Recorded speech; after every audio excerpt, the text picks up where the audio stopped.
حضرت پیرانی پیر شیخ عبد القادر جیلانی رحمت اللہ علیہ جو ابتدائی بندہ آتا تھا اس کو 3 وظیفے کرواتے تھے. سن لے غور سے. جو کہتا تھا میں ولایت کا تاجدار بننا چاہتا ہوں, جو کہتا تھا میرے قرضے ہیں, بیماریاں ہیں, میرے دکھ مصیبتیں ہیں, میرے مسائل اور مشکلات ہیں, میں ان سے چھٹکارا چاہتا ہوں, اور جو کہتا تھا زندگی میں ذلیل ہو گیا ہوں, عزیز ہونا چاہتا ہوں, پریشان ہو گیا ہوں, خوشحال ہونا چاہتا ہوں, ناکام ہو گیا ہوں, کامیاب ہونا چاہتا ہوں, اس کو 3 وظیفے کرواتے تھے.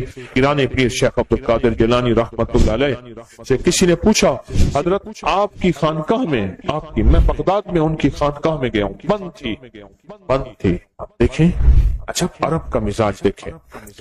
میں نے بڑے سارے نوٹ, ہمارے ایک دوست نے, ساتھ دکاندار تھا, اس کی یہ بوتل سگریٹ کی, یہ چیزوں کی دکان تھی چھوٹی سی. انہوں نے کہا کسی طرح یہ حضرت کی خانقاہ کھلوا دیں جہاں بیٹھ کے لوگوں کو ورد اللہ اللہ سکھاتے تھے. وہ بند تھی. اس نے نا کوشش کی, اندر سے بندوں نے خانقاہ کھولی تو اس نے وہ پیسے دیے, اور پیسے نوٹ بھی بڑے نوٹ تھے. انہوں نے کہا نا ہذا حرام, میں نہیں لیتا, اس نے نہیں لیے.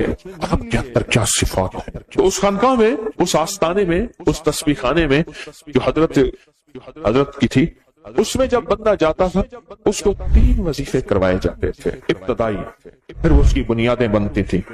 قرضوں والا, بیماریوں, تکلیفوں, مصیبتوں, ناکامیوں, الجھنوں, آفات, بلیات, یا روح کی دنیا, من کی دنیا, جسم کی دنیا, ولایت کی دنیا, سکون کی دنیا, عروج کی دنیا, لاہوت کی دنیا, ملکوت کی دنیا. اگر کوئی بندہ چاہتا تھا اس کو درود پاک کا وظیفہ, اس کو سورۃ فاتحہ کا وظیفہ ایاک نعبد و ایاک نستعین, اور اس کو یا لطیف یا ودود کا وظیفہ کروایا جاتا. کیوں؟ ان سب وظائف میں اللہ اس کے حبیب کی عظمت ہے, ان سب وظائف میں اللہ اس کے حبیب کے نام کی برکت ہے, ان سب وظائف میں اللہ اس کے حبیب کے نام کی روح اور روحانیت. میرے پاس ایک صاحب آئے,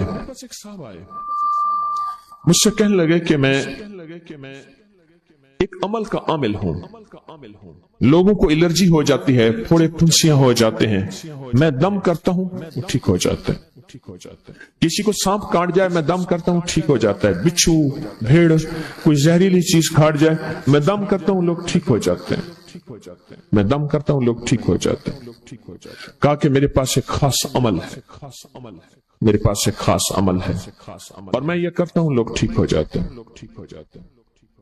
اور کہا میرے پاس یہ عمل ایک چیز کا آزمودہ ہے, میرے پاس کوئی جادو کا ڈسا ہوا ایسا بندہ ہے جس کو چیلنج سے کہہ دیا ہو کہ تجھ پہ جادو ہے. اور دوسرے لفظوں میں, یہ لفظ میں خود کہہ رہا ہوں کہ تیرے اوپر خنزیر کا جادو ہے, کتے کا جادو ہے, کھوپڑی کا جادو ہے, بندر کی کھوپڑی کا جادو ہے. مجھے بندہ کہنے لگا کہ کوئی جادو کالے سے کالا, خطرناک سے خطرناک بندش ہو, میں اس عمل کو کر کے دیتا ہوں, لوگ ٹھیک ہو جاتے ہیں. کہا بندھے ہوئے, زنجیروں میں الجھے ہوئے, بندشوں کے مارے ہوئے ٹھیک کرتا ہوں. کہا کہ میں چاہتا ہوں وہ ورد میں آپ کو دے دوں, آپ لوگوں سے نہیں چھپاتے. تو میں کہتا ہوں میں بھی آپ سے نہ چھپاؤں. میں کہ تیری مہربانی ہے, دے دے. اور میں آپ سے بھی عرض کروں گا, آپ کا کوئی آزمودہ عمل ہے, خواتین بھی, مستورات بھی, آپ بھی, کوئی نقش ہے, کوئی تعویذ ہے, کسی مقصد کے لیے آزمایا ہے, ضرور لکھیں. اس کے فائدے وضاحت سے لکھیں, اس کی ترتیب وضاحت سے لکھیں. کوئی ٹوٹکا آزمایا ہے, ضرور لکھیں, انسانیت کو نفع ہوتا ہے. تو میں نے کہا بتا دے مجھے. مجھ سے کہنے لگا کہ میں نے درود ابراہیمی کا چلا کیا ہوا ہے, میں نے درود ابراہیمی کا چلا کیا ہوا, میں ان سب مقاصد کے لیے درود ابراہیمی پڑھتا ہوں, اور میں درود ابراہیمی پڑھتا ہوں, اور پڑھ کے کسی کو دم کر دیتا ہوں, کسی پہ تھتکار دیتا ہوں, کسی پہ کیا کرتا ہوں, بس میرے پاس درود ابراہیمی ہے, اور میں درود ابراہیمی سے سارے کام لیتا ہوں. کہا کہ یہاں تک کہ میں سفر میں جاتا ہوں اور میری چاہت ہوتی ہے کہ میں یہ کھانے کو مجھے ملے, یہ پینے کو ملے, مجھے اس طرح کی رہائش ملے, اس طرح. کہا درود ابراہیمی پڑھتا ہوں, مجھے یقین ہے, اور ویسے ہو جاتا ہے. سوچیں جس درود ابراہیمی کو نماز میں میرے کملی والے نے اس کا انتخاب کیا ہے, وہ کوئی چیز آخر ہوگی نا. سوچیں تو اسے, آخر وہ کوئی چیز ہے صحیح, ایسے تو نہیں ہے, وہ چیز ہے ایسے تو نہیں ہے.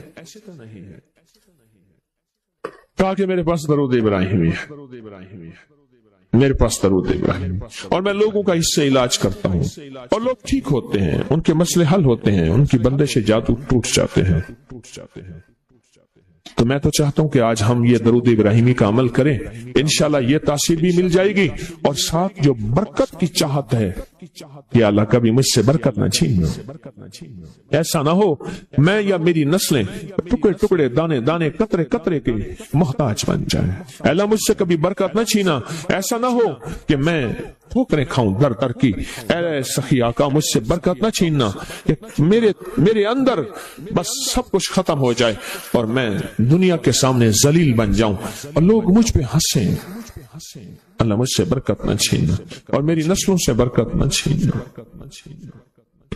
برکت صحت میں، برکت نظر میں، برکت یادداشت میں، برکت اعضاء میں، برکت جگر میں، برکت گردوں میں، برکت دل میں، برکت خون میں، برکت تلی میں، برکت معدے میں، برکت اعضاء میں، برکت صحن پٹھوں میں، جسم کے ہر حصے میں برکت، روح میں برکت، دل میں برکت، پھر مال میں برکت، جان میں برکت، اولاد میں برکت، صحت میں برکت، عزت میں برکت، خود برکت میں برکت۔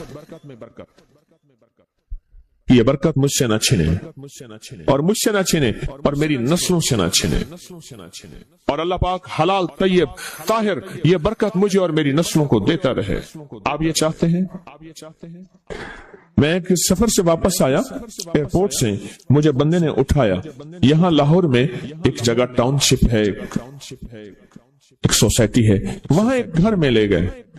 اس گھر میں جب گیا تو ایک صاحب بیٹھے ہوئے تھے، دو ٹوٹی پھوٹی کرسیاں، کہا کہ میں نے ان کو اپنے گھر میں جگہ دی ہوئی ہے، اور انہوں نے کہا میرا نام یہ ہے، میرے پاس ایک جہاز سیسنے ہوتا تھا اور میرا سکہ چلتا تھا اور میرے پاس دولت اور مال تھی، اور مجھ سے برکت روٹ گئی۔ اللہم بارک علی محمد، یہ دیکھیں وعلی آل محمد، اللہ برکت عطا فرما محمد پہ، اللہ ان کے تذکروں میں برکت دے، اللہ ان کے ناموں میں برکت دے، اللہ ان کے جذبوں میں برکت دے، ان کے سننے میں برکت دے، ان کے سوچنے میں برکت ملتی ہے، ان کو دیکھنے سے برکت ملتی ہے، ان کے تذکروں سے برکت ملتی ہے، ان کے لکھنے سے برکت ملتی ہے، ان کے تذکرے مل بیٹھ کے جو ابھی ہم کریں گے اس سے برکت ملتی ہے۔ کتنے لوگ ہوں گے زندگی میں جو آپ کے میرے سامنے مال تھا، دولت تھی، رزق تھا، صحت تھی، عزت تھی، اور ان کا سکہ چلتا تھا، اور آج وہی لوگ ہیں جن کو کوئی جانتے نہیں، اور ان سے برکت روٹ گئی، ان سے برکت روٹ گئی۔ امام محمد باقر فرماتے ہیں جب میرے والد کا وصال ہوا، ان کا والد کا وصال ہوا تھا محرم کے دوسرے عشرے میں، سن 94 ہجری، اور محرم کے دوسرے عشرے میں وصال ہوا تھا۔ فرمایا اگلے محرم میں لوگ جمع ہوئے، اور مجھے بھی علم تھا کہ لوگ جمع ہوں گے اور ہمارے گھر میں درود پاک پڑھا جائے۔ تو فرماتے ہیں میں نے اس کا اہتمام کیا اور ایک بات پہ رویا، اس دفعہ میرے والد یہاں نہیں، اور کہا کہ رویا، اور پھر میں نے درود پاک پڑھا، اور اس درد، اس کیفیت، اس جذبے کے ساتھ فرمایا درود پڑھا، اور سب نے مل کے درود ابراہیمی پڑھا اور بہت زیادہ پڑھا، اور سب نے مجھے استدعا کی کہ آج آپ کے والد نہیں ہیں، اس دفعہ آپ دعا فرمائیں، اور فرمایا پھر دعا کی۔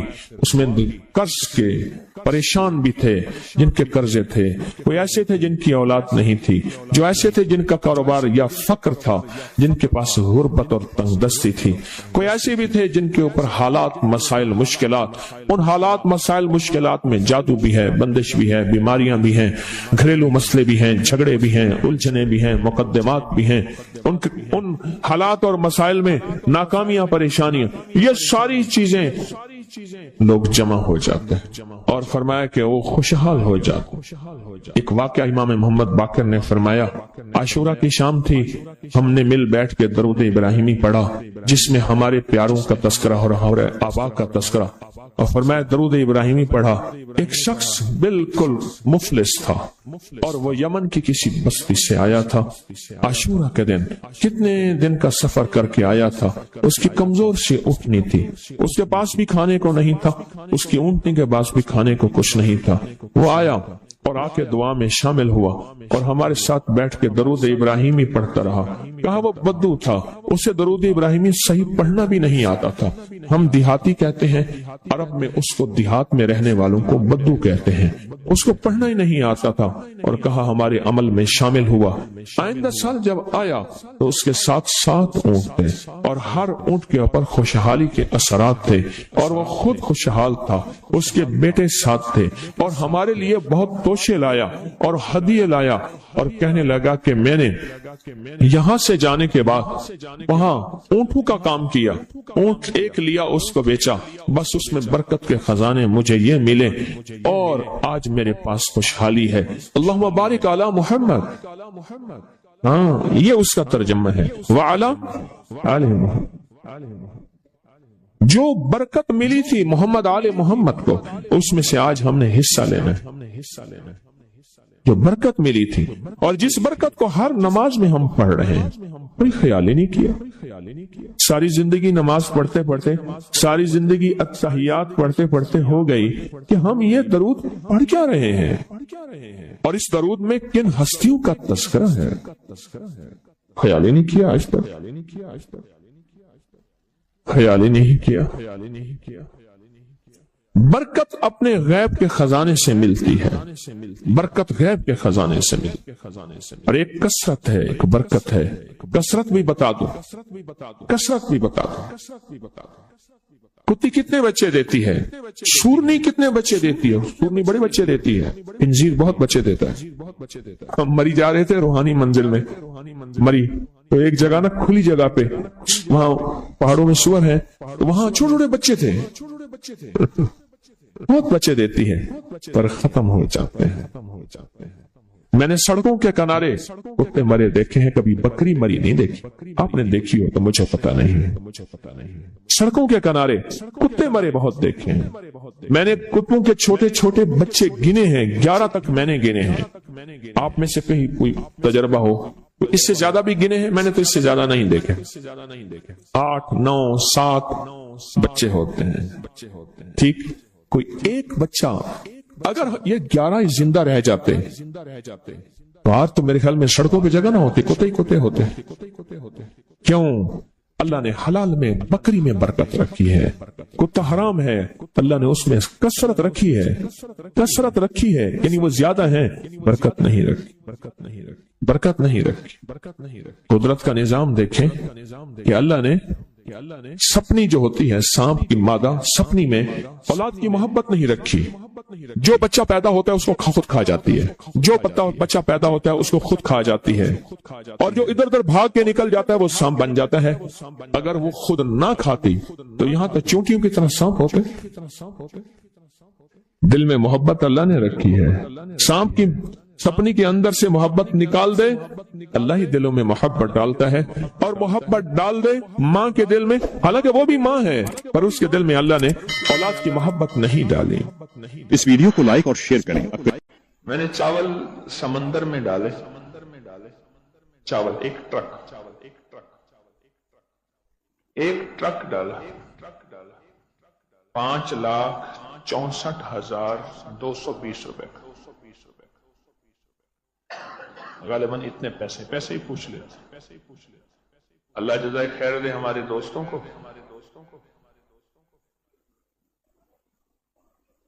12 ٹن کا چاول. ٹرک لیا, وہ کہنے لگے جو جس سے دکاندار, کراچی کے دکاندار سے چاول خریدا نا, کچا چاول ٹوٹا, انہیں کیا کرو گے؟ کہنے لگے ہم سمندر میں ڈالیں گے. ایسے